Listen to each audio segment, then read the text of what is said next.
அண்ணா வணக்கமுங்க. வணக்கம்ண்ணா. உங்கள் பேருங்கண்ணா? என் பேர் கனக சபாபதிங்கண்ணா. நம்ம ஊருங்கண்ணா? நம்ம ஊர் பொள்ளாச்சி பக்கம் ஜமீன் கோட்டாம்பட்டி கிராமங்கண்ணா. சரிங்கண்ணா. இப்போ ஜனசரி பைஸ் நீங்கள் எப்படிங்கண்ணா அறிமுகப்படுத்தினாங்க? இது நான் யூடியூப்பில் பார்த்தேங்க. சரிங்க. யூடியூப்பில் பார்த்து 2-3 பேர்கிட்ட ஃபீட்பேக் கேட்டு பொள்ளாச்சியில் ஸ்டால் போட்டிருந்தாங்க. சரிங்க. அதை போய் பார்த்தேங்க. சரிங்க. பார்த்துட்டு கொட்டேஷன் கொடுத்தாங்க, நெகோசியேஷன் பண்ணி சரிங்க நம்மளுக்கு கொஞ்சம் ஃபேவராக வர மாதிரி பண்ணி கொடுத்தாங்க. சரிங்க. மாட்டினதெல்லாம் மாட்டினாங்க, நல்லா இருக்குது. சரிங்க. மாட்டி ஒரு மாதத்தில் சின்ன கம்ப்ளைண்ட் வந்துச்சு. சரிங்க. என்ன கம்ப்ளைண்ட்டுங்கண்ணா? அந்த ஆயில் லீக் ஆச்சுங்க அந்த ஏர்லேருந்து. சரிங்கண்ணா. அப்போ கூப்பிட்டு சொன்னதுக்கு கொஞ்சம் உடனே வந்துடுறேன்னு சொல்லி அது 4 நாள் கழிச்சு வந்தாங்க. சரிங்கண்ணா. பார்த்துட்டாங்க. பார்த்துட்டு கம்ப்ளைண்ட் சொன்னதுக்கு எனக்கு புதுசு வேணும்னு கேட்டேன். சரிங்க. புதுசு மாட்டி கொடுத்துட்டாங்க. சரிங்கண்ணா. பரவாயில்லைங்களா? சர்வீஸ் ஒர்க்கெல்லாம் பரவாயில்லைங்களா? சர்வீஸ் கொஞ்சம் டிலே ஆகுதுன்னா கொஞ்சம் ஸ்பீடப் பண்ணிட்டாங்கன்னா இன்னும் கொஞ்சம் நல்லாயிருக்கும். நல்லா இருக்குங்க. நாங்கள் 4 பேர்கிட்ட ஃபீட்பேக் கொடுப்போம். சரிங்கண்ணா. வாட்டர் சோர்சிங்கில் உங்களுக்கு போரில் எவ்வளோங்கண்ணா இருக்குது? நம்மளுக்கு 650 அடி தண்ணிங்கண்ணா. சரிங்க.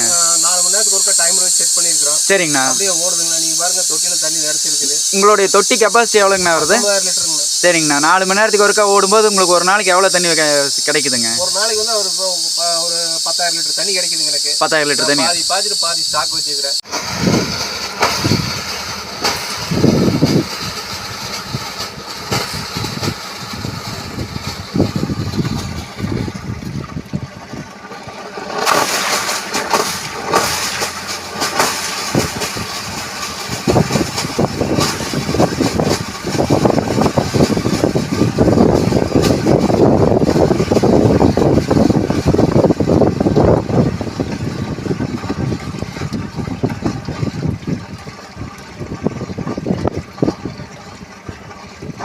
ஓடி நின்று போட்டுருக்காங்க. தண்ணி கம்மியாக இருக்குது. தண்ணி போர் பெருசு இல்லைங்களா? கம்மியாக ஒரு 4 மணி நேரத்துக்கு ஒருக்கா போட்டால் 1 மணி நேரம் நல்லா ஓடும். 4 மணி நேரத்துக்கு ஒருக்கா 1 மணி நேரம் நல்லா ஓடி தண்ணி இங்கே நினைச்சிருக்கு. நம்பியில் வெளியே போயிருக்குது. தண்ணி வெளியே போயிருக்கு. இப்போ தான் ஆஃப் ஆகி போடுறது. கொஞ்சம் தண்ணி கம்மி தான் இருக்குது. அந்தளவுக்கு பெருசாக இல்லை. அதனால 4 மணி நேரத்துக்கு 1 மணி நேரம் டைம் செட் பண்ணியிருக்கீங்க. 4 மணி நேரம் ஆஃப் ஆகி 1 மணி நேரம் ஓடுறது. அப்படி இருந்தாலும் ஒரு நாள் தொட்டி நிறைஞ்சிருங்களா? ஒரு நாள் 2 நாள் 2 நாள் ஆயிருக்கு. அரை தொட்டி ஆனாலே அரை தொட்டி தண்ணி எப்போ வச்சுருக்கோங்க. அரை தொட்டி தண்ணி எப்படிங்கண்ணா ஒரு தொட்டி தண்ணி தனக்குள்ள தெரிய போயிருங்களா? இது 2 நாளைக்கு பாய்க்கலாம். எத்தனை லிட்டருங்க தொட்டிங்க? 19,000. ஆழம் எவ்வளோ இருக்குதுங்க தொட்டி? ஆழம் 10 அடி. 10 அடி ஆழம்.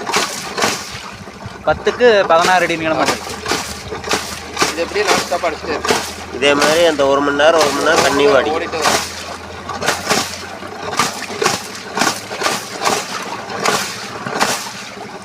இதே மாதிரி 1 மணி நேரம் தண்ணி வாடி. அந்த 1 மணி நேரம் ஓடும்போது ஒரு 1.5 அடி தண்ணி மாத்துறீங்களா? இவ்வளோ அடி தண்ணி இருக்குது. இந்த இவ்வளோ இருக்குது. அதுவும் பைப் தண்ணி இருக்குது.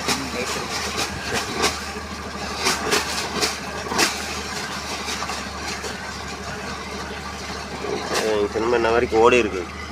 தண்ணி போயிருக்கு பாருங்க. நான் தண்ணி நிறைஞ்சது சாப்பிட்டு வரலான்னு பார்த்தா அதுக்கு நீங்கள் சரி. விசேஷங்களா? ஆமாங்கண்ணா, விசேஷம். அப்புறம் பொள்ளாச்சி போயிருந்தோம். சரி. இது மட்டும் ஒரு 10 நாள் கழிச்சு ஆயில் மாற்றி விட்டுருங்கண்ணா. சரி.